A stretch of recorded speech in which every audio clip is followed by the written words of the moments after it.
Em nome do Pai, e do Filho, e do Espírito Santo. Amém. Naquele tempo, os publicanos e pecadores aproximavam-se de Jesus para o escutar. Os fariseus, porém, e os mestres da lei criticavam Jesus. Este homem acolhe os pecadores e faz refeição com eles. Então, Jesus contou-lhes esta parábola. Um homem tinha 2 filhos. O filho mais novo disse ao pai: Pai, dá-me a parte da herança que me cabe. E o pai dividiu os bens entre eles. Poucos dias depois, o filho mais novo juntou o que era seu e partiu para um lugar distante. E ali esbanjou tudo numa vida desenfreada. Quando tinha gasto tudo o que possuía, houve uma grande fome naquela região e ele começou a passar necessidade. Então, foi pedir trabalho a um homem do lugar que o mandou para seu campo cuidar dos porcos. O rapaz queria matar a fome com a comida que os porcos comiam, mas nem isso lhe davam. Então caiu em si e disse: Quantos empregados do meu pai têm pão com fartura, e eu aqui morrendo de fome? Vou-me embora. Vou voltar para meu pai e dizer-lhe: Pai, pequei contra Deus e contra ti, já não mereço ser chamado teu filho. Trata-me como a um dos teus empregados. Então ele partiu e voltou para seu pai. Quando ainda estava longe, seu pai o avistou e sentiu compaixão. Correu-lhe ao encontro, abraçou-o e cobriu-o de beijos. O filho então lhe disse: Pai, pequei contra Deus e contra ti. Já não mereço ser chamado teu filho. Mas o pai disse aos empregados: Trazei depressa a melhor túnica para vestir meu filho. Colocai um anel no seu dedo e sandálias nos pés. Trazei um novilho gordo e matai-o. Vamos fazer um banquete, porque este meu filho estava morto e tornou a viver. Estava perdido e foi encontrado. E começaram a festa. O filho mais velho estava no campo. Ao voltar, já perto de casa, ouviu música e barulho de dança. Então chamou um dos criados e perguntou o que estava acontecendo. O criado respondeu: É teu irmão que voltou. Teu pai matou um novilho gordo porque o recuperou com saúde. Mas ele ficou com raiva e não queria entrar. O pai, saindo, insistia com ele. Ele, porém, respondeu ao pai: Eu trabalho para ti há tantos anos, jamais desobedeci a qualquer ordem tua. E tu nunca me destes um cabrito para eu festejar com meus amigos. Quando chegou esse teu filho, que esbanjou teus bens com prostitutas, matas para ele um novilho cevado. Então o pai lhe disse: Filho, tu estás sempre comigo, e tudo que é meu é teu. Mas era preciso festejar e alegrar-nos, porque este teu irmão estava morto e tornou a viver. Estava perdido e foi encontrado. Palavra da salvação. Glória a vós, Senhor. Meus irmãos e minhas irmãs, estamos agora no 4º domingo da Quaresma. Esse 4º domingo da Quaresma, ele é marcado com a alegria. Tanto que a antífona de entrada começa dizendo: Alegra-te, Jerusalém, reuni-vos vós todos que o amais, cheios de júbilo, exultai de alegria, vós que estáis tristes, e sereis saciados nas fontes da vossa consolação. Está em Isaías capítulo 66, versículo 10. É o domingo em que nós nos alegramos e ao mesmo nesse tempo de Quaresma, e ao mesmo tempo é um domingo que faz uma separação. Até então, as leituras que nós víamos durante esse tempo da Quaresma até o devido momento estava relacionada à conversão, Deus nos convidando à mudança de vida. A partir de agora, nós entraremos no Evangelho de São João. É o Evangelho de São João que vai nos conduzir de agora em diante, aonde nós vamos ver o que os fariseus, os doutores da lei, os saduceus, enfim, o sinédrio fez para matar Jesus. Será uma luta constante, eles interrogando Jesus e fazendo tudo para pegar Jesus em alguma situação, até que chega o momento que, infelizmente, Judas, com aquele beijo, ele entrega nosso Senhor. Mas o evangelho de hoje está em Lucas capítulo 15, do versículo 1 até o 3º, e depois do 11º até o 32º, aquela chamada parábola do filho pródigo. O filho que abandona o pai. O filho que tinha tudo e quis a liberdade. Não a liberdade que Deus nos dá, mas de uma certa forma a libertinagem. Ele queria viver a vida dele longe do pai. Ao mesmo tempo, nós encontramos o outro filho que esteve sempre presente ali com o pai, mas na verdade, no final nós vamos ver que o coração dele era um coração orgulhoso, cheio de vaidade. Ele se achava melhor do que todas as outras pessoas. E ao mesmo tempo, o pai, a misericórdia do pai, que espera o retorno do seu filho, e quando o filho mais velho percebe que o pai havia feito uma grande festa, ele se irrita, porque ele queria que aquela festa fosse feita para ele, porque ele se considerava o perfeito. Dentro desta parábola, nós podemos distinguir 3 situações. A situação do filho, que simboliza justamente os publicanos e os pecadores. Porque Jesus contou essa parábola para eles, os pecadores, aqueles que estão longe de Deus, que não querem saber dele. O segundo são os fariseus e os mestres da lei, que se consideravam os puros e os santos. E o terceiro, o pai, que é misericordioso. O pai não quer perder nenhum dos seus. A primeira coisa que eu trago para você no dia de hoje é o seguinte: você está no grupo dos publicanos e pecadores? Aqueles que se reconhecem no final, que vão se reconhecer como pecadores e são acolhidos pelo Pai? Ou você é aquele filho mais velho que simboliza aqueles que se consideram os perfeitos? Você está no grupo dos publicanos e os pecadores, que é o filho pródigo?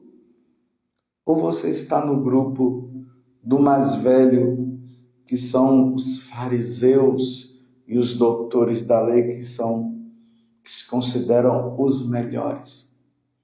A nossa vida de cristão, ela é feita dessa forma.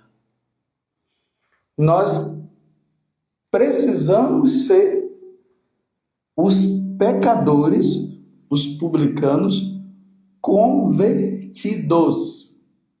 Porque não basta ser, meus irmãos, os pecadores que o Pai acolhe, sim, porque o Pai acolhe tanto os pecadores como aqueles que se dizem ser perfeitos. O Pai acolhe os dois. Mas é preciso que haja conversão por parte dos dois. Então, o filho mais novo pediu todos os bens que ele tinha ao pai, que o pai desse a herança para que ele fosse embora. E ele viveu aquela vida desregrada, ao ponto de que ele chegou no fundo do poço. E é bom notar isso, meus irmãos. Quando nós deixamos Deus, abandonamos Deus, nós vamos ao fundo do poço. Não tem quem tenha abandonado o Pai e não tenha ido ao fundo do poço. Está entendendo? Mas o bonito é que ele, quando ele se viu no fundo do poço, ele tomou uma atitude que seria a atitude de todos nós. Vou voltar para a casa do Pai.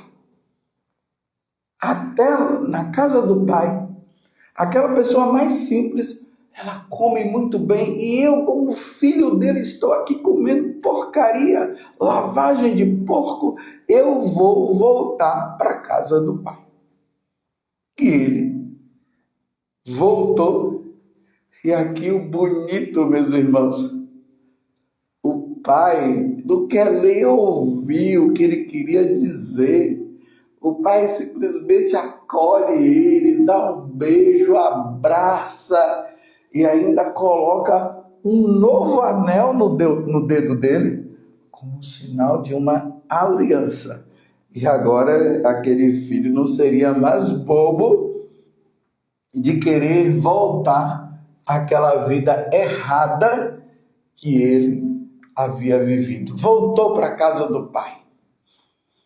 A alegria no céu por um pecador quando se arrepende e volta para a casa do Pai. O Pai se alegrou, a alegria foi tão grande que o Pai fez festa, festa, festa. Porque perder um filho, meus irmãos, não é fácil. Se neste mundo, quando um pai ou uma mãe perde o seu filho, imagine como fica o coração do pai e daquela mãe quando perde um filho.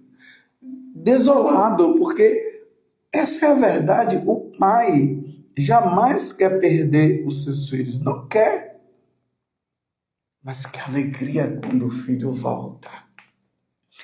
E no coração de Deus, perder um filho significa perder para sempre. E para o sofrimento eterno no inferno. Não é simplesmente perder por perder. É perder e perder para sempre. Nunca mais volta ao seio do Pai. O retorno desse filho aconteceu por quê? Porque esse filho ainda estava neste mundo.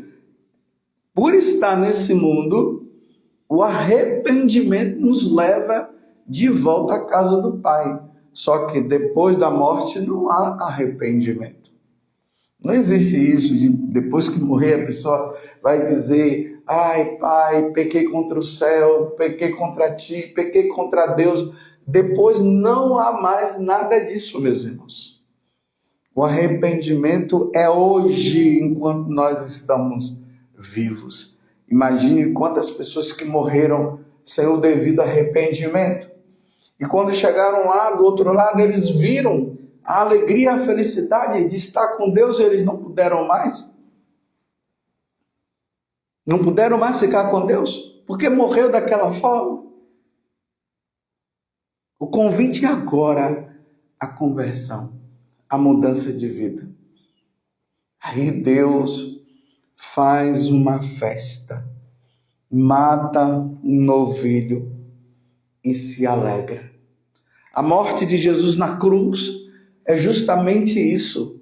Jesus morre na cruz para nos redimir, para nos dar a salvação.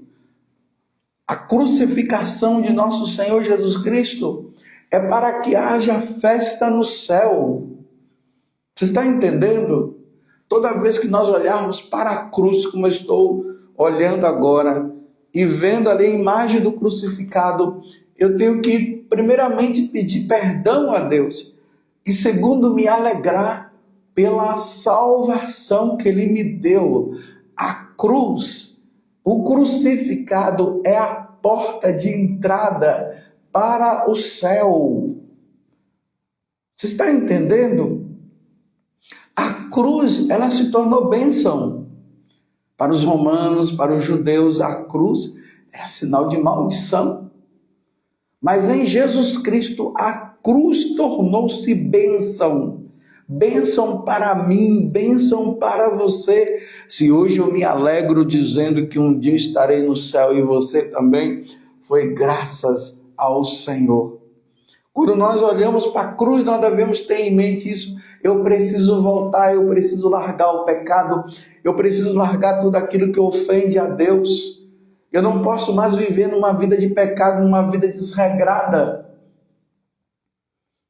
Você está entendendo? Nós precisamos levar uma vida santa. Se você é o filho que está longe, volte. Se você está numa vida desregrada, numa vida de pecado, de adultério, de corrupção, de mentira, se você está nos vícios dos jogos, você já percebeu que isso dá apenas uma felicidade momentânea e depois dá uma tristeza interior, tipo aquela ressaca. Eu, graças a Deus, eu nunca fiquei de ressaca. Mas aqueles que bebem entendem muito bem o que é uma ressaca. Aí vai lá, se desfruta da alegria de beber e depois vem a ressaca. Aquela tristeza, aquela desolação, vontade de dormir. Que alegria é essa? É assim que o pecado nos faz. E o Senhor quer nos dar uma alegria que é eterna. Eu até digo uma alegria, porque não tem outra alegria a não ser essa verdadeira alegria. O resto é mentira que Satanás oferece para nos enganar. E o Filho voltou. Voltou. Jesus nos redimiu para que nós voltemos. Porém, nós encontramos agora o outro filho que estava ali, que achava, né? Porque, pelo visto, ele se achava que ele era o melhor, se comparando até com o outro que foi embora. E ele queria o quê? Queria agora a recompensa, porque ele foi fiel e tudo mais, cheio de orgulho. Estava com o pai, mas cheio de orgulho. Muitas vezes, irmãos, nós nos comportamos desta forma. Estamos com Deus. Ou talvez achemos que nós estamos com Deus. Meu coração está longe, cheio de orgulho, vaidade, se comparando. Você viu que ele se comparou? Ele nem falou assim, quando esse meu irmão voltou. Esse seu filho, ele ali já estava eliminando até a questão de ser irmão do outro. Porque o outro não merecia aquela festa, ele que merecia a festa. Na verdade, meus irmãos, todos nós merecemos a festa. Mas essa festa que o pai fez foi porque ele estava longe, o pai ia perdê-lo. O pai sempre fez festa, não uma festa que expressa assim de forma externa. A festa do pai estava dentro dele, meus 2 filhos estão aqui. Isso era a alegria dele. E estando com ele já tinha tudo. Mas o filho se deparou, o mais velho, com a festa externa. Aí foi dominado pelos ciúmes, foi dominado pela inveja. E em vez de ele se alegrar pelo irmão que havia voltado ao convívio do pai, não, ele se entristeceu, porque era ele que queria aquela festa. Muitas vezes o nosso comportamento é assim. Existem pessoas que se entristecem quando uma pessoa se converte. Você está entendendo? Pode uma coisa dessa? Ele se entristece. Porque no fundo, ele estava querendo que o outro apanhasse, que o outro perdesse tudo. Que coisa! O ser humano é um mistério. Mas o pai, sempre pai. Meu filho, você sempre esteve comigo. Mas você acha que eu não iria fazer uma grande festa com o retorno do seu irmão? É claro que eu teria que fazer uma festa com o retorno do seu irmão. Entenda, meu filho. Eu quero tanto você como ele no céu. Eu não quero só você. Eu não quero só você comigo. Eu quero ele também no céu. Por isso, meus irmãos, que nós precisamos rezar muito, muito, muito por aquelas pessoas que estão longe de Deus, para que elas se convertam. Às vezes a gente encontra sentimentos de pessoas que são sentimentos errados. Eles querem que desça fogo do céu sobre as pessoas, como aconteceu lá com Tiago e João, quando Jesus mandou 2 pessoas para irem na Samaria para organizarem lá um lugar para eles poderem dormir, e eles não foram acolhidos pelos samaritanos. E aí Tiago e João, quando soube disso, falaram que desça fogo do céu, a vingança. Não, no coração nosso não pode existir a questão da vingança. Dentro do coração de nós deveria existir uma vingança, sim. E qual a vingança? A vingança de pedir a Deus a conversão. Senhor, que ele mude de vida, que ela mude de vida, que ele largue essa vida, que ela largue aquela vida, Senhor, porque ela está caminhando para o destino eterno de sofrimento. Que elas se convertam, que elas mudem de vida. É isso que deve existir no nosso coração em relação às pessoas. Você é o filho pródigo que largou tudo e vive na vida desregrada? Ou você é o filho pródigo que se converteu e voltou? Ou você é ainda o filho pródigo que está naquela fase de mudança?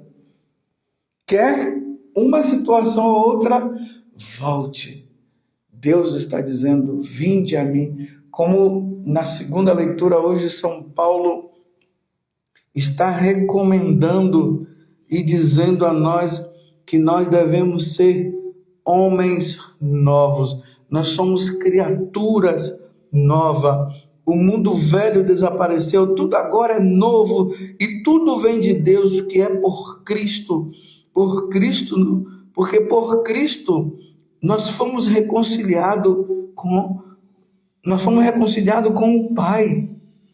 E este é o mistério da reconciliação.